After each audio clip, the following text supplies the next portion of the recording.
प्रकरणाचा तपास आर्थिक गुन्हे शाखेकडे वर्ग करण्यात येतोय। अद्याप 13 कोटींच्या फसवणुकीची फिर्याद दाखल आहे। मुंबई आर्थिक गुन्हे शाखेच्या पथक उपायुक्तांची ही माहिती आहे। फसवणुकीची व्याप्ती मोठी आहे।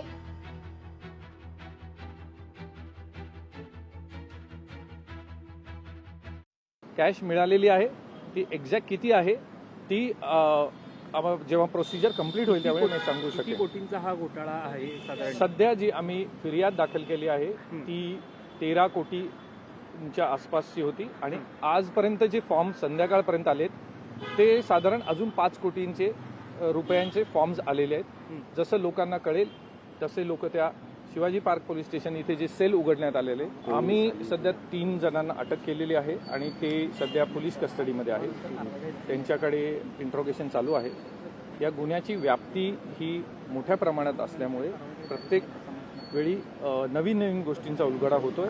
तर जसे ते होईल त्याचा आपल्याला संपर्क आम्ही करू। लोकशाही मराठी ऐका, पहा, जागरूक रहा।